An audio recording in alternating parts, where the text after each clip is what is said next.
رہا تھا حسین پاک کربلا کے میدان میں کیوں گئے؟ میرے بھائی یہ اسلام تمہیں پتہ نہیں ہے کیسے ہم تک پہنچا ہے۔ میں نے ایک شق بتا دی کہ نانا کا وعدہ وفا کرنے گئے، لیکن دوسری بات سنو، حسین پاک کربلا کیوں گئے؟ ارے حسین پاک کربلا اس لیے گئے کہ وہی اسلام کا پودا، ارے وہ اسلام کا شجر، وہ اسلام کا درخت جو میرے نبی نے مکے کی زمین پر لگایا تھا، میرے نبی اس اسلام کے پودے کو سینچ رہے 63 سالہ زندگی اس اسلام کے پودے پر لگا دی تاکہ میرا ہر امتی قیامت تک آنے والا مسلمان اس اسلام کے پودے کے نیچے پھلتا پھولتا رہے۔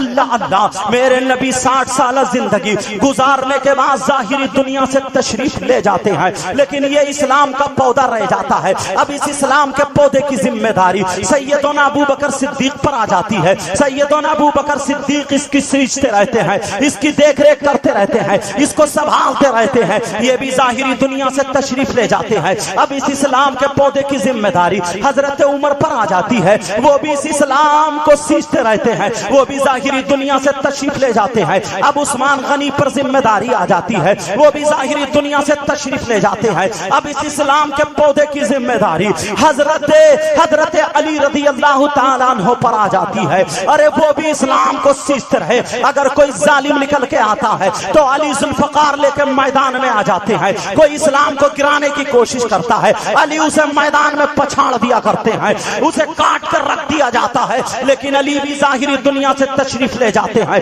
اب اس اسلام کی دیکھ ریکھ کرنے کے لیے حضرت امام حسن کی ذمہ داری آ جاتی ہے، وہ بھی ظاہری دنیا سے تشریف لے جاتے ہیں۔ اب ان کے بعد حضرت امیر معاویہ کی ذمہ داری آ جاتی ہے، وہ بھی ظاہری دنیا سے تشریف لے جاتے ہیں۔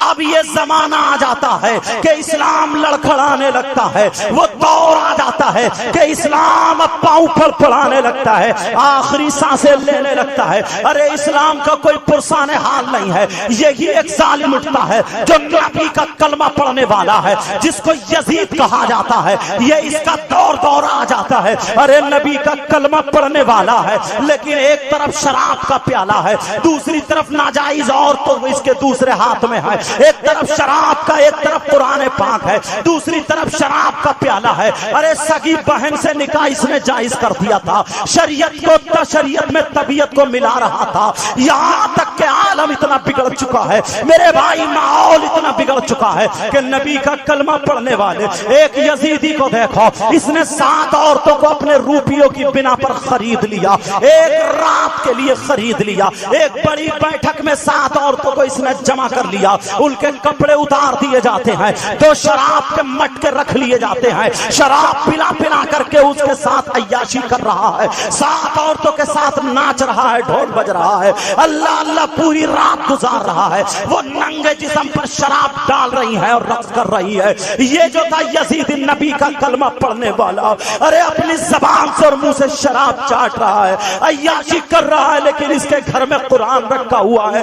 ایک شرابی عورت آتی ہے، وہ آگے بڑھتی ہے، اس کی طرف توجہ کم ہے، لیکن یہ شراب کے مٹکے کے قریب جاتی ہے، شراب کے مٹکے سے پیالہ لیتی ہے اور لینے کے بعد اپنے اوپر لوٹتی ہے اور ناچتی ہوئی اس کی گود میں جا کر کے گر جاتی ہے۔ بہت گندا ناچ ناچا جا رہا ہے۔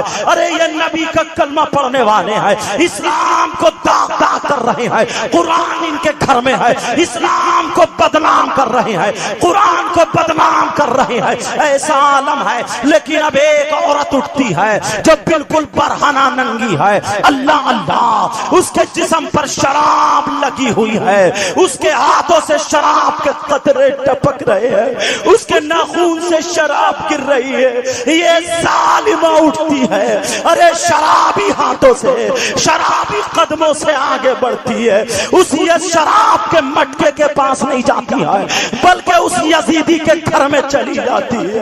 ارے اس کی ذرا، اس کے یہ دل کا سخت پن تو ذرا دیکھو میرے بھائی۔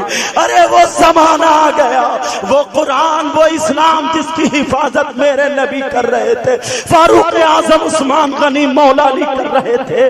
ارے نبی کے دانت شہید ہوئے اس اسلام کی خاطر، نبی نے پیٹ سے پتھر باندھے اسی کی خاطر، ارے بھوکے رہ کر کے عبادت کی ہے اسی کی خاطر۔ لیکن وہ شرابی عورت جس کے ہاتھوں سے شراب گر رہی تھی آگے بڑھتی ہے، آگے بڑھتی ہے، قرآن پاک پر ہاتھ لگا دیتی ہے، شرابی ہاتھوں سے قرآن پاک کو اٹھاتی ہے اور اٹھانے کے بعد قرآن پاک جسم پہ لگاتی ہے، شرابی جسم پہ لگا کر کے لانے کے بعد شراب کے مٹکے کو قرآن سے ڈھک دیا جاتا ہے۔ ارے زمین کانپ جاتی ہے، آسمان لرز جاتا ہے، میرے نانا قبر کے اندر بے قرار ہے، آواز آ جاتی ہے بیٹے حسین اب امتحان کا وقت آ جاتا ہے بیٹے حسین۔ ارے نانا پہنچ جاتے ہیں، نانا کے روزے پہ حسین پہنچ جاتے ہیں، رو رو کر کے کہتے ہیں نانا میرے بچوں کے پاؤں کے نیچے نورانی فرشتے پر بچھاتے ہیں، ٹھیک ہے لیکن آج قرآن کی توہین ہو رہی ہے، اے نانا ابھی آپ کا حسین زندہ ہے، مانا میرے باپ حیات نہیں ہے، میرے صدیق اکبر ظاہری دنیا میں نہیں ہے، فاروق اعظم عثمان غنی مولا علی نہیں ہے، لیکن نانا ابھی آپ کا بیٹا حسین زندہ ہے، اسی قرآن کی توہین ہونے نہیں دے گا۔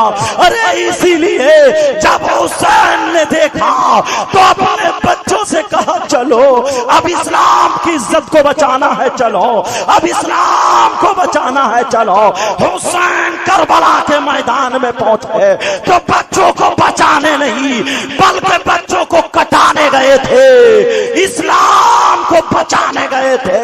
کربلا میں جو گئے تھے نانا کا وعدہ وفا کا۔ نعرہ تکبیر، نعرہ رسالت، نعرہ تکبیر، نعرہ رسالت، نعرہ غوثیت، ذکر شہیدان کربلا شریف، ذکر شہید اعظم، ذکر شہید اعظم، مسلک اعلی حضرت فیضان سرکار مفتی اعظم فرید سرزمین فریدہ پور بریلی شریف سید مقر رحمان صاحب قبلہ، نعرہ تکبیر۔ میرے بھائی ایسے اسلام ہم تک پہنچا۔ ارے ذرا دیکھو آج اللہ نہ کرے کسی کے گھر میں اگر ایک لاش پڑی اس کے گھر کا کھانا ختم ہو جاتا، لیکن آج یہ حسینی ہے، یہ نوجوان ہے، جیسے ہی محرم کا چاند دکھتا ہے ان کے ہاتھوں میں ڈھول کا ڈنکا آ جاتا ہے، ان کے ہاتھوں میں ڈھول اور ڈھول کا ڈنکا ہوا کرتا ہے، یہ بجاتے ہیں حسین کی محبت میں بچا۔ میرے بھائی تمہیں خدا کا واسطہ یہ محبت نہیں ہے، یہ عداوت ہے، تمہیں رسول کا واسطہ مجھے ذرا بتاؤ، میں تم سے پوچھنا چاہتا ہوں ارے حسین کی آج برسی کا موقع ہے کہ نہیں ہے؟ تقریباً 1378ویں برسی ہے۔ ارے ہماری ماں کا انتقال ہوتا ہے، ہمارے باپ کا انتقال، ہمارے گھر میں کسی کا انتقال، بتاؤ کہ تم تیجے میں ڈھول بجاتے ہو؟ بتاؤ 10ویں میں ڈھول بجاتے ہو؟ 40ویں میں ڈھول بجاتے ہو؟ ماں باپ کی برسی میں ڈھول بجاتے ہو؟ اگر ثواب ہے تو کیوں نہیں بجاتے ہو؟ ارے ڈھول بجاؤ، اگر ثواب ہے تو کرو۔ میرے بھائی تم نہیں بجا سکتے، اس لیے اگر کسی بیٹے نے بجا دیا تو پورا گاؤں کہے گا یہ بیٹا لائق نہیں ہے، نالائق ہے۔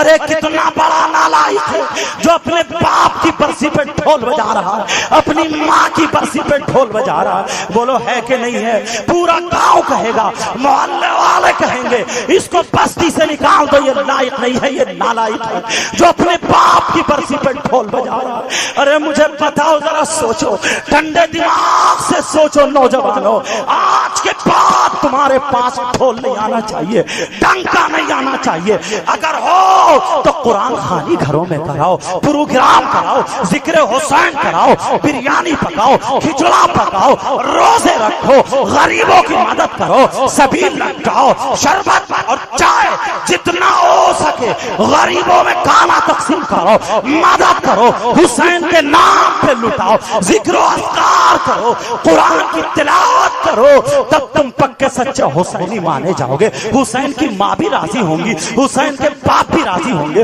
حسین کے نانا بھی راضی ہوں گے, پورا خاندان راضی ہوگا, اہل بیت راضی ہوں گے. اب بولو, اگر کسی کی ماں کی برسی ہو, کوئی دوسرا ڈھول لے کے چلا جائے, کیا اس کی ماں راضی ہوگی, اس کا باپ راضی ہوگا, اس کے گھر والے راضی ہوں گے؟ نہیں ہو سکتے. سنو فریدہ پور کے لوگوں, اگر تم نے حسین کی شہادت کے موقع پر اگر ڈھول بجایا تو کبھی بھی حسین کی ماں راضی نہیں ہوں گی, حسین کے باپ راضی نہیں ہوں گے, حسین کے نانا راضی نہیں ہوں گے. اور سنو, جس سے حسین کے نانا راضی نہیں ہے اس سے خدا راضی نہیں ہے, جس سے نبی ناراض اس سے خدا ناراض, جس سے یہ دونوں ناراض اس کی نمازیں بیکار, اس کے روزے بیکار, اس کی زکات بیکار, اس کا حج بیکار. ارے میں تو یہ کہتا ہوں کتنی نمازیں پڑھے, سجدے کرتے کرتے مر جائے, خانہ کعبہ کا غلاف پکڑ کے چومتے چومتے مر جائے, اگر نبی ناراض خدا ناراض تو سب کچھ بیکار ہے, اس کی دنیا بھی بیکار اور اس کی آخرت بھی بیکار. اگر تمہیں حسین کو راضی کرنا ہے تو اپنے گھروں میں تلاوتیں کراؤ, حسین کے نانا کو راضی کرنا ہے تو لنگر چلاؤ, ذکر حسین کرو شریعت کے مطابق سارے کام. بے شک, واہ واہ واہ, بے شک. ایسے اسلام ہم لیکن ذرا دیکھو, یہی حسین پاک اب کربلا شریف پہنچتے, سارے شہداء جتنوں کو شہید ہونا تھا ہو گئے. اب حسین پاک اپنے بیٹے امام زین العابدین کے پاس جانے کے بعد کہا, بیٹے بخار تھا انہیں, طبیعت ناساز تھی, کہا بیٹے نہیں, تم سے میری نسل چلے گی, حسینی سیدوں کی نسل چلے گی. اپنی بیویوں سے کہا اگر تم جانا چاہتی ہو جا سکتی ہو. انہوں نے ہاتھ جوڑ کے کہا نہیں حسین, جس وقت کہا جائے گا فرشتوں سے اپنی نظریں نیچی کر لو, فاطمہ کی سواری آ رہی ہے, فاطمہ آ رہی ہے تو وہاں پر ان کی بہویں بیٹیاں بھی تو ہوں گی. ہمیں اپنی ذات پہ فخر ہوگا کہ ہم شہید اعظم کی بیوی ہیں, ہم جو جنتی عورتوں کی سردارہ ہے فاطمہ ان کی بہو ہے. اللہ اللہ حسین ہم نہیں جا سکتے. اب حسین پاک ہے, ادھر ان کی بہن کھڑی ہے حضرت زینب, ادھر حسین پاک کھڑے ہیں, لیکن آگے بڑھنے کی ہمت نہیں ہو رہی ہے. حسین پاک اپنی بہن کے چہرے کو دیکھ رہے ہیں, بہن اپنے بھائی کے چہرے کو دیکھ رہی ہے. تھوڑی دیر کے بعد اب بھائی بہن دونوں گلے ملتے ہیں. حضرت زینب نے بھائی کے بالوں کو چوما, حضرت زینب نے گلے کو چوما, اور بھائی نے حضرت امام حسین کی کلائیوں, بھائی حسین نے حضرت زینب کی کلائیوں کو چوما. حضرت امام حسین کہنے لگے اے بہن یہ بتا, تو میری پیشانی چوما کرتی تھی, آج تو نے میرے بالوں کو کیوں چوما ہے, آج تو نے میری گردن کو کیوں چوما ہے؟ تو حضرت زینب کہہ رہی ہے بھائی مت پوچھو, ارے بھائی جس وقت ایک دن آپ سو رہے تھے میری ماں فاطمہ آپ کے بال کاٹ رہی تھی, امی جان آپ کے بال کاٹ رہی تھی, بال کاٹتے کاٹتے اتنا رونے لگی, اتنا رونے لگی کہ آنکھوں سے آنسو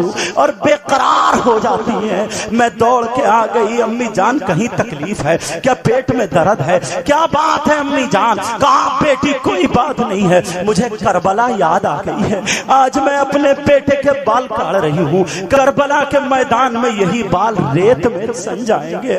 اے بیٹی زینب سنو سنو, اس وقت میں نہیں ہوں گی لیکن تو ہوگی. اے بیٹی تو میرے بیٹے کو دولہا بنا دینا, میرے بیٹے کے بال کاٹ دینا. کہا امی جان ٹھیک ہے. کہا بھائی مجھے وہی ماں کا فرمان یاد آ گیا, اب تم جا رہے ہو تمہیں کون حسین کہے گا؟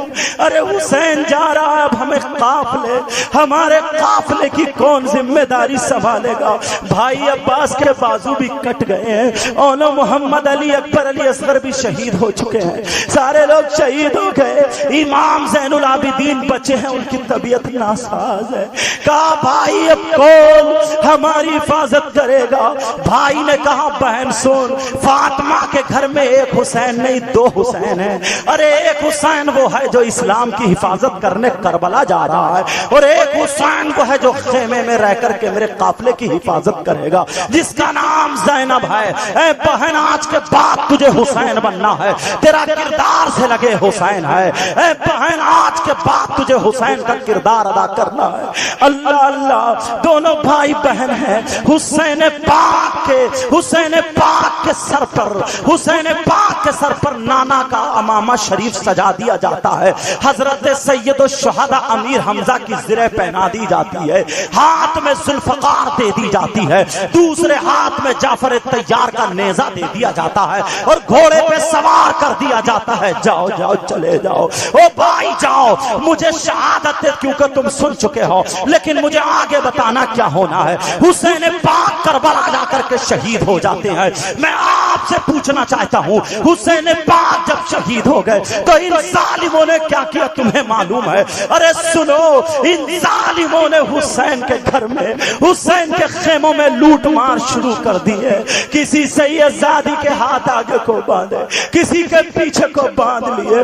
ارے وہ جن کے بارے میں قرآن کی آیتیں نازل ہوئی ہیں, لیکن آج ان ظالموں نے ان کے ہاتھ باندھ لیے. اللہ اللہ, حضرت سکینہ وہ سونے کی بالی پہنے ہوئی تھی, جیسے ہی پہنے ہوئی تھی ایک یزیدی جب پیچھے بھاگا, ارے چھوٹی سی بچی ہے سکینہ آگے بڑھ جاتی ہے, اس نے کسی طرح پکڑ لیا, اور پکڑنے کے بعد حسین کی سگی بیٹی سکینہ کے کان سے بالی کھینچنا چاہتا تھا. جیسے ہی بالی پہ ہاتھ لگایا, حضرت سکینہ نے منہ تھوڑا بچا لیا. جیسے ہی بچایا تو اس ظالم نے اتنی زور سے تھپڑ مارا, اتنی زور سے حسین کی بیٹی کے تھپڑ مارا, ارے سگی بیٹی کے تھپڑ مارا کہ انگلیاں چھپ جاتی ہے. فوراً ایک فرشتہ آتا ہے, کہتا ہے مولا تو مجھے اجازت دے دے, اس یزیدی کے ایک تھپڑ میں لگا دوں, ارے اس کی چٹنی بنا کے رکھ دوں گا, اسے زمین میں دھسا دوں گا. کہا نہیں, ارے اتنا پاور تو میں نے بھی حسین کے بچوں میں دیا ہے, اتنا پاور دیا ہے, یہ تھپڑ نہیں مارے, یہ خالی زبان سے مجھ سے کہہ دے مولا اسے زمین میں دھسا دے تو میں اس کی ہڈیوں کا چورا چورا کر دوں گا. لیکن میں دیکھتا یہ ہوں, او فرشتوں تم بھی دیکھو میرا محبوب کتنا بڑا صابر ہے, اور میرے محبوب کے گھرانے والے کتنے بڑے صابر ہیں. تھپڑ لگا, لیکن سکینہ صبر کر رہی ہے. اللہ اللہ, اس ظالم نے پکڑ کے زبردستی جب وہ بالی کھینچی ہے تو کان چر جاتا ہے. جیسے ہی کان چرتا ہے, ارے خون نکلنے لگتا ہے. فاطمہ کی آواز تھوڑی سی تیز ہو, فاطمہ کی بیٹی کی آواز, پوتی کی آواز تھوڑی سی تیز ہو جاتی ہے. حضرت زینب دوڑ پڑی, سینے سے لگایا, کہا بیٹی ان اللہ مع الصابرین. بیٹی حسین تو اسلام کو زندہ کر گئے, لیکن اب ان کے گھر والوں کا امتحان باقی ہے. اللہ اللہ, ارے حسین کے یہ بچے ہیں, کسی کے ہاتھ آگے باندھے, کسی کے پیچھے باندھے, اور باندھنے کے ساتھ لے کر کے چل دیتے ہیں. حسین کے سر پاک کے نیزے کو کداتے کداتے خوالی ڈھول کے ساتھ, اور یہ کودتے ہوئے چلتے چلے جا رہے, لیکن حسینیوں کے آنکھوں میں آنسو تھے. ارے 10 محرم ہو جاتی ہے, حسین پاک کی نماز جنازہ ان لوگوں نے نہیں پڑھی ہے. 10 محرم ہو گئی, حسین پاک کی نماز جنازہ نہیں ہوتی ہے. ارے ان ظالم یزیدیوں نے اپنے مردوں کو اٹھا اٹھا کر کے گڑھے میں ڈال کے نماز پڑھ کے چلے جاتے ہیں, لیکن حسین بغیر گورو کفن کے لیٹے پڑے ہیں. سر پاک ان کا لے گئے, اون محمد وہیں پہ لیٹے ہیں, علی اصغر بھی وہیں لیٹے ہیں. ان ظالموں کے دل میں رحم نہیں آیا کہ یہ حسین پاک کی نماز جنازہ پڑھ لیں پڑھنے تھے، لیکن انہوں نے حسین پاک کی نماز جنازہ نہیں پڑھی۔ 10 محرم کو حسین کی نماز جنازہ نہیں ہوئی، ارے 11 محرم کو حسین پاک کی نماز جنازہ ہوتی ہے۔ بتاؤں کیسے ہوتی ہے؟ کہ جب ان لوگوں نے کربلا خالی کر دی، ارے کربلا کی برابر میں ایک بستی رہتی تھی جس بستی کا نام مقام غادریہ ہے، وہاں کے رہنے والے لوگ وہ قبیلہ بنی اسد کے لوگ تھے، وہ دوڑ کے آتے ہیں، حسین کے قدموں کو چومتے ہیں، علی اصغر کے قدموں کو چومتے ہیں، حضرت عباس کے بازوؤں کو چومتے ہیں، اور چومنے کے بعد ایک جگہ اکٹھا کر کے رکھتے ہیں۔ وہ لوگ نماز جنازہ 11 محرم کو پڑھتے ہیں۔ حسین کا جسم شریف جو ہے یہاں سے نیچے کو جسم پاک بغیر کفن کے، جن کپڑوں میں حسین شہید ہوئے تھے انہی کپڑوں میں حسین کو کربلا شریف میں دفن کر دیا جاتا ہے۔ اب میرا سوال اٹھتا ہے کہ اے لوگوں سنو، کوئی مجھ سے یہ پوچھ سکتا ہے کہ حسین کی نماز جنازہ 10 محرم کو کیوں نہیں ہوئی؟ اللہ نے ان ظالموں کے دل میں رحم کیوں نہیں ڈالا؟ ارے حسین تو بہت بڑے اونچے مرتبے والے تھے، اللہ ان کے دل میں رحم ڈال دیتا کہ 10 محرم کو نماز جنازہ پڑھ لیتے، لیکن دل میں کیوں نہیں ڈالا؟ کیوں بغیر نماز جنازہ کے وہاں پر رہے؟ تو سنو، مفتیان کرام بڑے بڑے علماء یہاں بیٹھے ہوئے ہیں، تو میں بتاتا ہوں مسئلہ۔ 2 چیزیں ہوتی ہیں، ایک جنازہ اور ایک نمازی۔ ارے اگر جنازہ کسی ولی کا ہے، کسی اللہ والے جنتی کا ہے، تو جتنی نماز جنازہ پڑھنے والے ہوتے ہیں اس ولی کے صدقے میں سب جنتی ہوتے ہیں۔ اگر نماز جنازہ